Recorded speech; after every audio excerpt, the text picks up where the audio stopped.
Bom dia, bem-vindos a mais um Momento com a Palavra. Hoje continuamos a partir do capítulo 2 da primeira carta de Pedro e vamos ver como da mesma fonte que dá uma grande esperança vem também uma terrível desesperança. Okay? Da mesma fonte é possível vir estes dois resultados. E é isso que nós vamos ver hoje, entre outras coisas muito importantes. Portanto, fica atento. Capítulo 2, versículo 4 diz assim: Chegando-se a ele a pedra que vive, rejeitada sim pelos homens, mas para com Deus eleita e preciosa, também vocês, como pedras que vivem, são edificados casa espiritual, para serem sacerdócio santo, a fim de oferecerem sacrifícios espirituais agradáveis a Deus por meio de Jesus Cristo. Por isso está na Escritura: Eis que ponho em Sião uma pedra angular, eleita e preciosa, e quem nela crer não será envergonhado. Portanto, para vocês, os que creem, esta pedra é preciosa. Até aqui, metade do versículo 7. Então, Pedro parte do princípio que nós nos achegamos a ele. A ele quem? Jesus, tendo em vista a nossa edificação. Pedro já tinha falado, naquilo que nós vimos ontem, da necessidade de nós desejarmos ardentemente, ansiosamente, intensamente o leite espiritual. Da mesma forma que um recém-nascido grita e chora e desespera pelo leite materno para poder viver, igualmente nós, cristãos, seja recém-nascidos na fé ou já maduros, precisamos do leite espiritual. E nós bebemos desse leite espiritual nos achegando a Cristo. E por isso ontem falámos dos meios de graça, dos instrumentos que Deus, que Jesus coloca à nossa disposição a fim de nós nos alimentarmos. Okay? Instrumentos preciosos que Ele coloca à nossa disposição. Okay? E nós hoje vamos interligar com esse texto de ontem, com aquilo que nós vimos ontem e as imagens que Pedro traz hoje aqui. Então, Pedro primeiro fala que nós nos achegamos a Ele, Jesus, e ele descreve Jesus como sendo a pedra viva.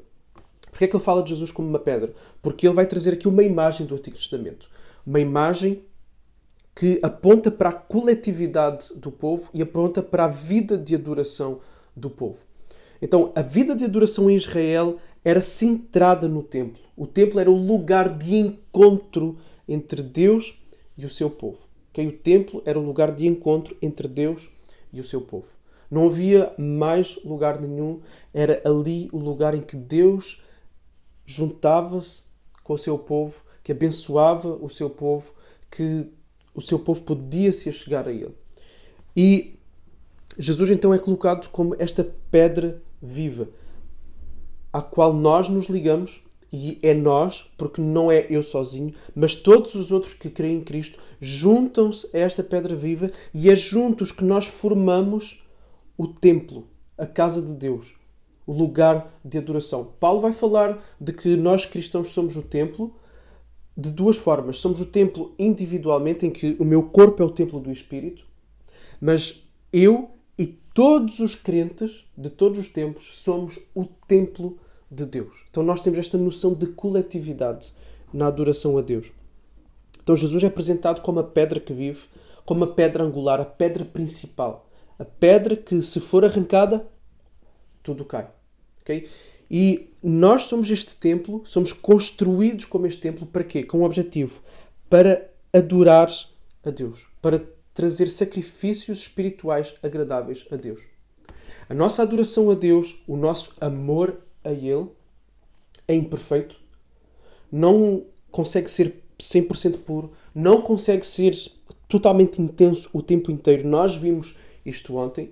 Portanto, para ser agradável a Deus, ele tem que ser por intermédio de quem é de facto agradável a Deus 100%. E esse é Jesus. Jesus viveu uma vida perfeita de adoração a Deus. E por isso, ao Ele ter morrido por nós e nós crendo nele, a vida perfeita de adoração do Filho para com o Pai é-nos atribuída e Deus coloca isso na nossa conta. Como se fôssemos nós que o adorássemos dessa forma perfeita. Por isso é que Pedro diz aqui, por meio de Jesus. Então, por isso Jesus é a pedra angular. Porque sem Ele, nós nunca seríamos templo, nós nunca seríamos aceitos na nossa adoração, no nosso amor para com Deus, estaríamos entregues a nós próprios. Outra ideia importante aqui é que uma pedra sozinha, ela é inútil, a não ser para servir de peso morto. Okay? Uma pedra sozinha, ela é inútil. Ela só constitui uma casa se ela for adicionada a todas as outras peças, a todas as outras pedras. Então as pedras têm que estar juntas, uma casa é constituída por várias. Então eu não estou sozinho. E esta questão que nós vivemos neste contexto de pandemia é extremamente importante. Porquê? Porque cada vez mais se tem acentuado, ou há o risco de se acentuar, aquilo que já era um sintoma antes. Caminhar-se cada vez mais sozinho, ok? Viver a vida cristã sozinho. Tanto que há cada vez mais, e antes da pandemia, o número de pessoas que diz que pode adorar a Deus sozinho em casa, não precisa ir à igreja, pode ligar à internet, ver um culto, ler a sua Bíblia em casa. Então há cada vez mais uma individualização das pessoas, ok? Na fé cristã, ausência de compromisso com a comunidade, com o corpo. E compromisso não é só assinar um papel. Compromisso é estar junto, é estar ligado, ok? E para ser uma casa não é uma pedra aqui, outra pedra ali. Não, as pedras têm que estar juntas. E há cada vez menos essa unidade presente na vida da igreja. E é nessa unidade que a adoração também é agradável a Deus. É impossível nós agradarmos a Deus, termos uma vida de adoração a Deus sozinhos, ok? Esqueçam, isso não existe. Temos que estar ligados a um corpo. E estar ligado a um corpo não é só dizer eu pertenço à igreja A, B ou C. Mas é estar mergulhado na vida uns dos outros. Fazer parte da comunidade. Não é ir uma vez por mês.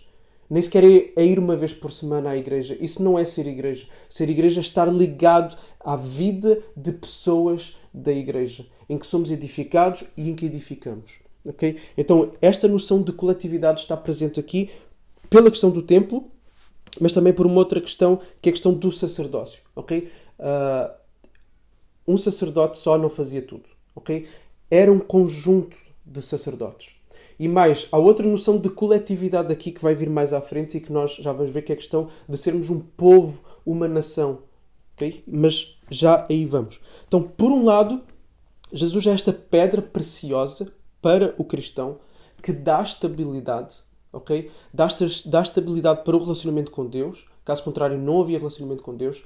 E dá estabilidade por causa disso para termos uma esperança de que a nossa adoração é aceite. E sendo aceite, nós temos o favor de Deus, ok? Temos a bênção de Deus. Temos este chão firme que podemos pisar. E esta forma de estabilidade existe, ok? Toda a gente procura estabilidade na vida. Toda a gente quer um contrato estável, quer um casamento estável. Toda a gente quer receber amor de forma estável. Toda a gente quer viver para sempre. Ninguém quer morrer, não é? As pessoas têm medo da morte.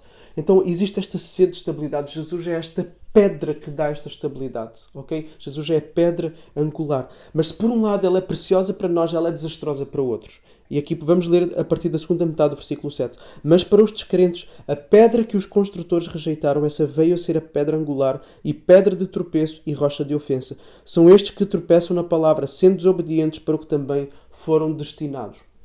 Okay? Para aqueles que se confrontam com a pessoa de Jesus e não querem e que rejeitam render-se a Ele, que rejeitam reconhecer o seu pecado, a sua insuficiência, a sua falência, e rejeitam reconhecer o senhorio de Jesus, para esses, Jesus é aquilo que Ele foi para os líderes religiosos da sua altura, e Ele utilizou esta ideia para eles. É uma rocha de ofensa, de tropeço. Jesus é algo a ser eliminado, e por causa disso vem a destruição sobre eles. Então, se por um lado Jesus é precioso para nós, para outros, Jesus é a fonte da desesperança eterna. Essas pessoas terão como fim o inferno, a perdição eterna. E aí o que eles terão será tudo menos amor, paz, perdão, compaixão, generosidade, alegria plena, bênção, favor. Será tudo menos isso, ok? Então, a esperança que nós temos em todas essas coisas, nós temos a garantia de tê-las, temos o chão firme que podemos pisar por causa de Jesus. Essas mesmas pessoas, por rejeitar o mesmo Jesus, a mesma fonte de esperança, vão viver exatamente o oposto. Okay? E foram destinadas para isso, e aí entramos na questão dos decretos eternos de Deus, da eleição e da reprovação. Okay? Eu posso falar sobre isso no outro dia, se quiserem que eu fale sobre a doutrina da eleição e da reprovação, eu posso falar, mas não vou falar aqui agora. Okay? Agora vamos para o versículo 9. Vocês, porém, são geração eleita, sacerdócio real, nação santa, povo de propriedade exclusiva de Deus, a fim de proclamar as virtudes daquele que vos chamou das trevas para a sua maravilhosa luz. Antes vocês nem eram povo, mas agora são povo de Deus. Antes não tinham alcançado misericórdia, mas agora alcançaram misericórdia. Mais uma vez, nós temos aqui a ideia de coletivo. Okay? Então, nós vimos no início, somos chamados a desejar ardentemente o leite espiritual e Deus nos dá meios de graça para nós crescermos. Podemos fazer isto nesta relação individual, eu e Deus, mas obrigatoriamente sempre vai compreender o conjunto, ok? Porque eu sou parte de um templo, porque eu sou parte de uma nação, porque eu sou parte de um sacerdócio. E os meios de graça que Deus nos dá, a maior parte deles são vividos em comunidade. Okay? Embora eu possa sim ler a Bíblia e ser abençoado por meio da Bíblia, lendo a Bíblia por meio de uma vida de oração individualmente, eu sou abençoado, eu sou instruído por meio de outros na Bíblia, por meio da oração de outros, mas mais, a comunhão é um dos meios de graça. A ceia é um dos meios de graça. E a ceia é comunitária, ponto final. Ninguém toma a ceia sozinho em casa, ok? A ceia é um meio de graça. Então, nós temos vários meios de graça que são vividos coletivamente, para ser vividos em nação. E aqui Pedro traz a noção de que nós somos esta geração que foi eleita, da mesma forma que Israel, entre todas as outras nações, foi escolhida para proclamar as virtudes, que é o que vem a seguir aqui, de Deus, quem Deus é, a sua graça, o seu amor, ou seja, tudo aquilo que nós podemos viver e experimentar ao estarmos firmados nesta pedra estável que permanece, que por isso nos dá uma esperança que é viva e eficaz, com ação eficaz em nós. Então, nós somos chamados a proclamar essas virtudes. Israel tinha sido chamado a proclamar às outras nações essas virtudes. Israel foi eleito para isso, para ser beneficiado da graça salvadora de Deus e para, por meio dessa experiência, proclamar às outras nações à volta para que as outras nações pudessem se achegar e vir experimentar esse mesmo chão firme, vir experimentar a antecipação de tudo aquilo que é o desejo existencial de todas as pessoas. Okay? Amor, paz, propósito, alegria, etc, etc, etc. Que já temos aqui falado e eu não me vou repetir. Então, nós somos geração eleita. O povo de Israel não fez isso, fracassou na sua missão. Nós, como igreja, temos uma missão. E Israel tinha a missão de atrair as outras nações à igreja, o povo de Deus. Jesus envia para as outras nações, para proclamar estas virtudes. Okay? Então aqui entramos outra vez naquilo que nós temos falado. Nós somos chamados para ser uma antecipação da esperança, nós somos chamados para sermos luz, para sermos vitrines destas virtudes que Deus tem e que Deus quer derramar em nossa direção e em direção aos outros. Okay? Então nós fomos eleitos para isso, nós somos sacerdotes para isso, nós somos uma nação santa para isso. Somos propriedade exclusiva de Deus para sermos a antecipação disto aqui na vida das outras pessoas, para sermos amostras daquilo que nós já experimentamos, que os outros podem experimentar e que é apenas uma amostra daquilo que depois vamos experimentar de forma consumada. Agora, isto nós fazemos em conjunto. E esta é a grande tónica que eu quero aqui deixar. Ela é baseada em Cristo, que é esta pedra estável, que permanece, que é, e por isso podemos ter uma esperança que é viva. Mas nós andamos rodeados em torno desta pedra para proclamar o que recebemos dessa pedra.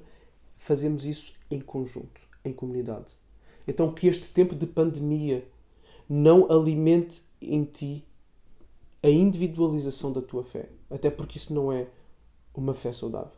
Ou nem sequer é fé. Porque sem igreja não existe este crescimento. Sem igreja não há os meios de graça para nós podermos crescer e desenvolver. Então nós fomos salvos para uma vida de igreja, em que Cristo é a pedra fundamental. Então busca integrar-te mais na tua vida. Mesmo que estejas confinado, mesmo que estejas afastado presencialmente da igreja, existem telefones, existem as redes sociais, existe a tecnologia.